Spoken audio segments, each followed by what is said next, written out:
এখন আমরা পড়ব সমান্তরাল পাতধারকের ধারকত্ব। সমান্তরাল পাতধারকের ধারকত্ব মানে দুটো সমান্তরাল পাত, ঠিক আছে, দুটো পাত হচ্ছে সমান্তরাল এবং যারা সদৃশ মানে একই ধাতব পাত, ঠিক আছে। তাহলে একই ধাতব পাত সমান্তরালভাবে কাছাকাছি রেখে যে ধারক গঠিত হয় সেটা হচ্ছে সমান্তরাল পাতধারক। পাত দুটোর মধ্যে বায়ু অথবা যে কোনো পরাবৈদ্যুৎ যেমন কাঁচ, প্যারাফিন, অভ্র ইত্যাদি থাকতে পারে। মনে করা যাক সমান্তরাল পাতধারকের তড়িদাহিত পাত এ এবং ভূসংলগ্ন পাত হচ্ছে বি। এটা হচ্ছে এ পাত, এটা বি পাত, বি হচ্ছে ভূসংলগ্ন। তাহলে কি লিখব না, সমান্তরাল পাত ধারকের তড়িদাহিত পাত এ ও ভূসংলগ্ন পাত বি, ঠিক আছে। প্রতিটি পাতের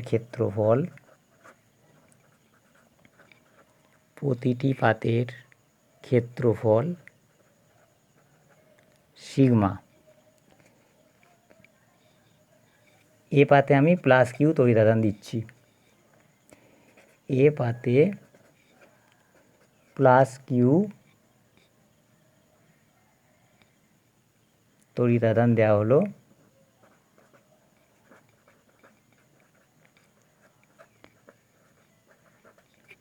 পাত দুটির মধ্যবর্তী দূরত্ব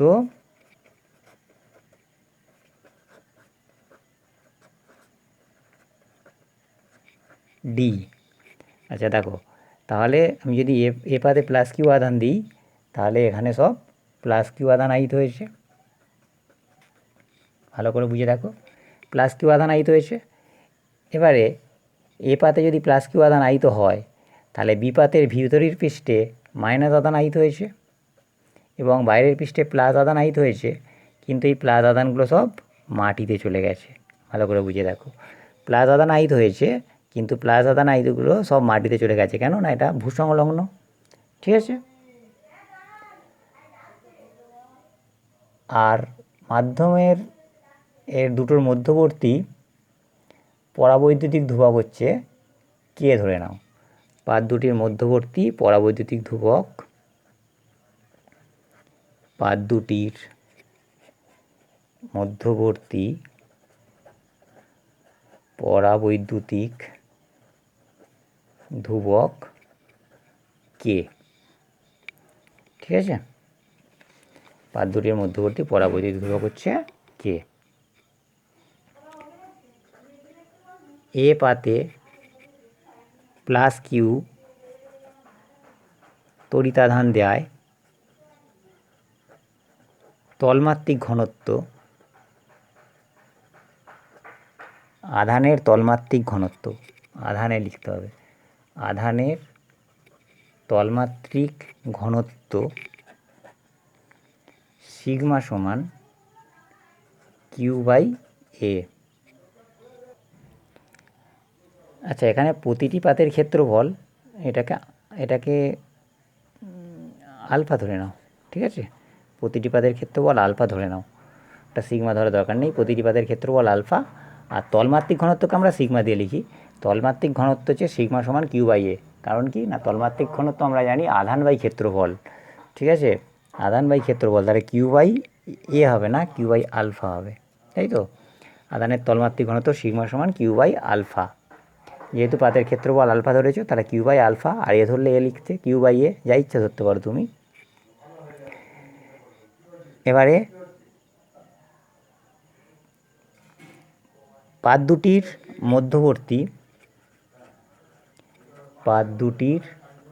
মধ্যবর্তী সমস্ত বিন্দুতে তড়িৎ প্রাবল্যের মান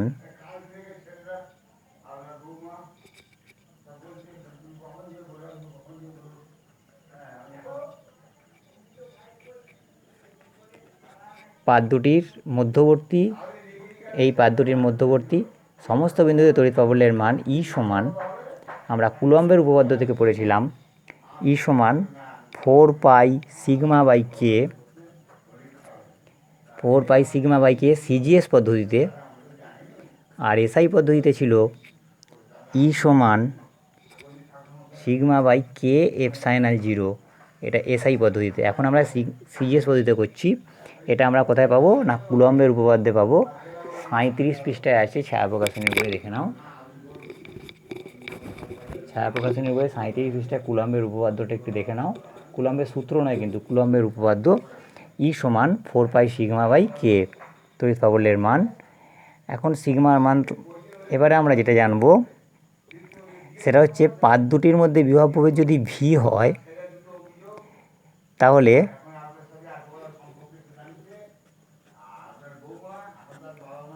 পাত দুটির মধ্যে বিভব প্রভেদ ভি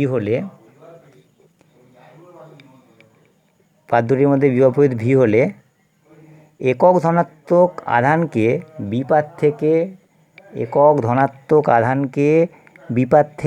এপাতে আনতে কৃতকার্য। ভি সমান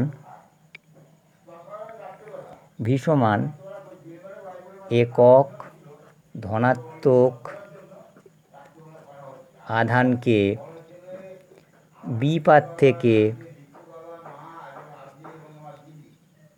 এপাতে আনতে কৃতকার্য। ভি সমান, আমরা জানি বিভব প্রভেদ কি না, অসীম দূরত্ব থেকে একক ধনাত্মক আধানকে আনতে যে পরিমাণ কাজ করতে হয়, তাই তো, সেটাই হচ্ছে বিভব প্রভেদ। এখানে ভি সমান কি, ভি সমান হচ্ছে বি থেকে, দেখো এই বি থেকে একক ধনাত্মক আধানকে এ বিন্দুতে নিয়ে যেতে কৃতকার্য। তাহলে ভি সমান একক ধনাত্মক আধানকে বিপাত থেকে এ পাতে নিয়ে যেতে কৃতকার্য। কার্য সমান আমরা জানি বল ইন্টু সরণ। এখানে বলটা কত, এখানে বল হচ্ছে তড়িৎ বল মানে ই ইন্টু ডি। তাহলে ভি সমান হচ্ছে ই ইন্টু ডি। এখানে ই এর মান কত, ভি সমান ই ইন্টু ডি। এখানে দেখো, তাহলে ভি সমান ই এর মান হচ্ছে 4 pi sigma by K into D. তাহলে ভি সমান এটা, তাহলে 4 pi sigma by K into D বেরোলো। আবার আমরা জানি ধারকত্ব সি সমান কিউ বাই ভি। তাহলে সি সমান কিউ বাই ভি এর মান 4 পাই সিগমা ডি কে।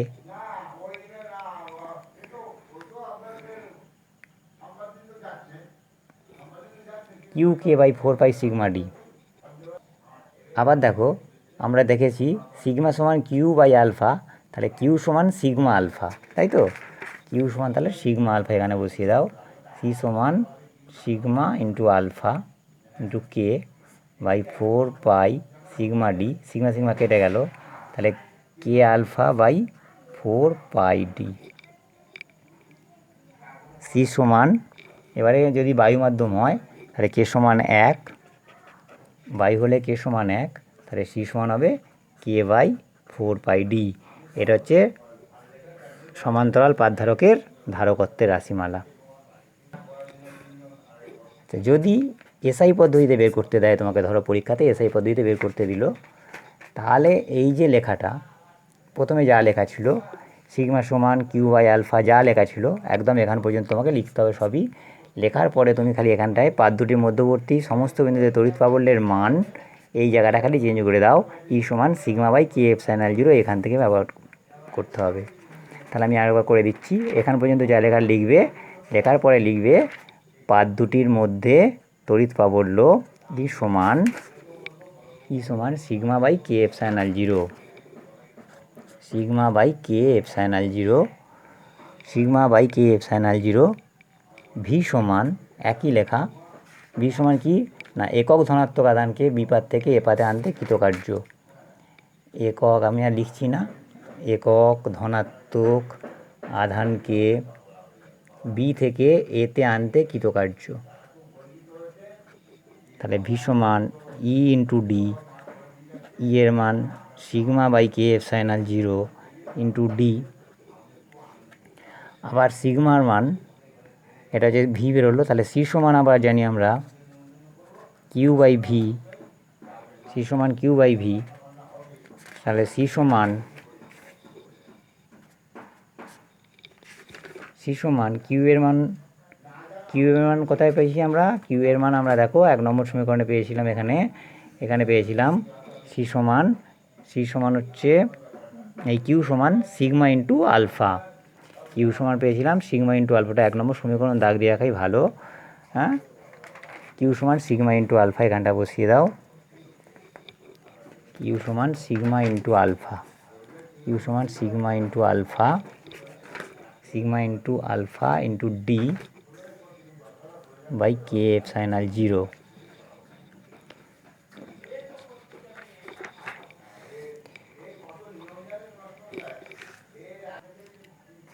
না, এটা ভুল হয়ে গেল।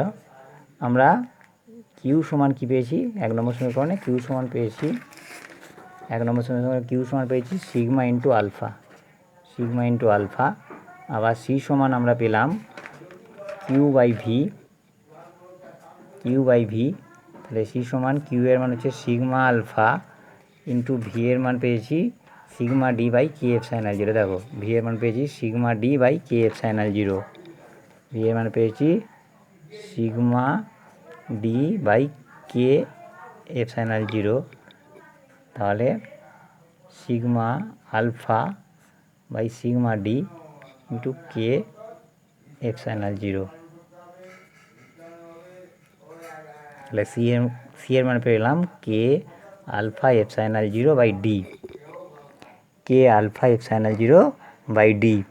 ঠিক আছে, এবারে যদি কে এর মান 1 হয় বায়ু মাধ্যমের জন্যে, বায়ুর ক্ষেত্রে কে সমান 1 হলে তাহলে সি সমান হচ্ছে সি সমান এপসাইলন 0 আলফা বাই ডি।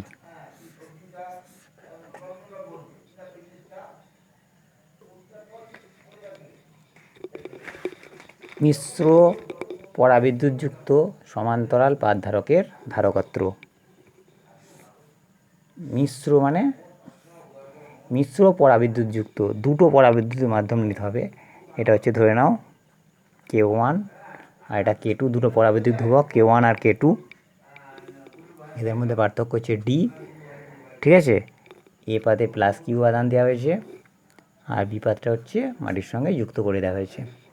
তাহলে কী লিখছো?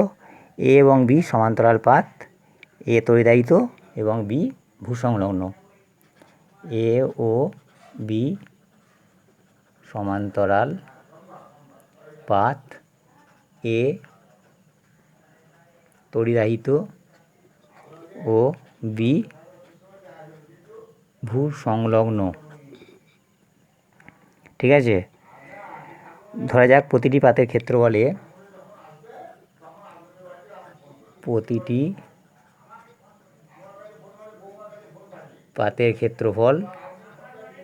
আলফা, পাত দুটির মধ্যে দূরত্ব ডি,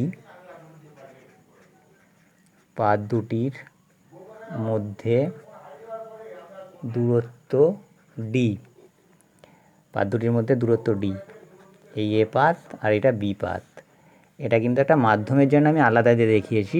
ঠিক আছে, এটা একটা আলাদা মাধ্যম, সেজন্য এটা একটা লাইন টেনে দেখিয়েছি, কিন্তু লাইন টেনে দরকার নেই।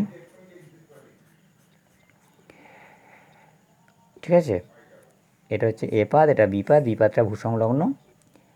প্রতিটি পাতের ক্ষেত্রফল আলফা, পাত দুটির মধ্যবর্তী দূরত্ব হচ্ছে ডি ধরে নেওয়া হয়েছে, যে এখান থেকে এখান পর্যন্ত মধ্যবর্তী দূরত্ব ডি। ঠিক আছে, আচ্ছা, এ পাতে তড়িতাধান হচ্ছে প্লাস কিউ, এটা তো লিখে দেওয়াই হয়েছে প্লাস কিউ।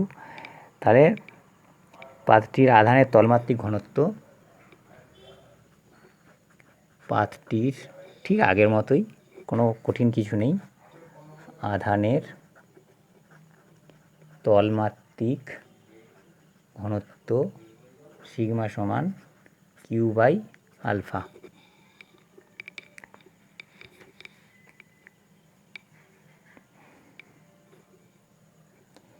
এ ও বি এর মধ্যবর্তী স্থানে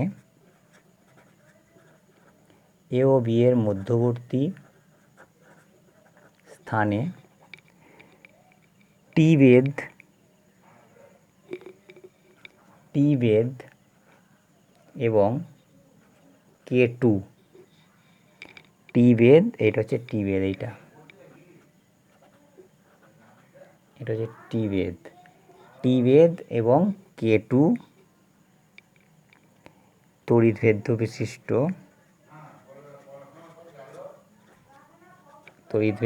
বিশিষ্ট একটি ফলক রাখা আছে।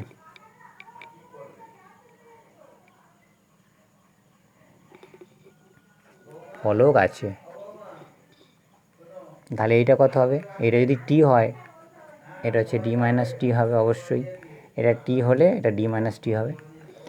এবারে সিজিএস পদ্ধতির জন্য আমরা বের করছি, দেখো সিজিএস পদ্ধতিতে K1 মাধ্যমের তড়িৎ প্রাবল্য, K1 মাধ্যমের তড়িৎ প্রাবল্য E1 সমান 4 pi sigma by Q1। E1 হচ্ছে 4 পাই সিগমা বাই Q1 এবং K2 মাধ্যমে তড়িৎ প্রাবল্য E2 সমান 4 পাই সিগমা বাই K2। ঠিক আছে, পাত দুটির মধ্যে বিভব পার্থক্য ভি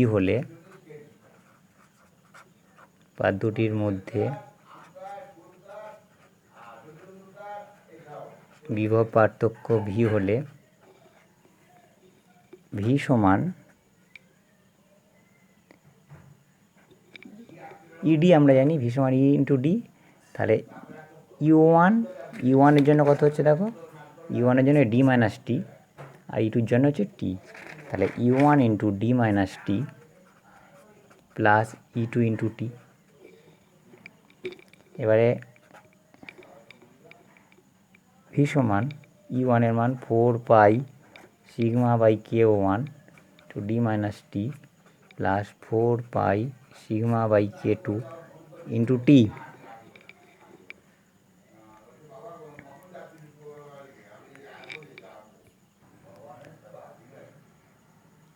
এবার 1 নম্বর সমীকরণ আমরা পেয়েছিলাম সিগমা সমান কিউ বাই আলফা, এই জায়গাটা সিগমা সমান কিউ বাই আলফা আমরা লিখে দেবো। তাহলে ভি সমান 4 pi Q by alpha into D minus T by K1। দেখো এখানেও আছে সিগমাটা, ওই জন্য Q by alpha, 4 pi Q by আলফাটাকে পুরো কমন নিয়েছি। তাহলে টি বাই K2। তাহলে আমরা এখানে কি পোস্ট করেছি না, আমরা পোস্ট করেছি সিগমা সমান কিউ বাই আলফা, এটাকে আমরা এখানে ব্যবহার করেছি, তাই তো। এবারে আমরা জানি সি সমান কিউ বাই ভি। তাহলে সি সমান যদি আমরা কিউ বাই ভি হয় তাহলে সি সমান কিউ বসিয়ে দাও আর ভি এর মান হচ্ছে এইটা 4 pi Q by alpha D minus T by K1 plus T by K2। Q কেটে গেল, তাহলে আলফা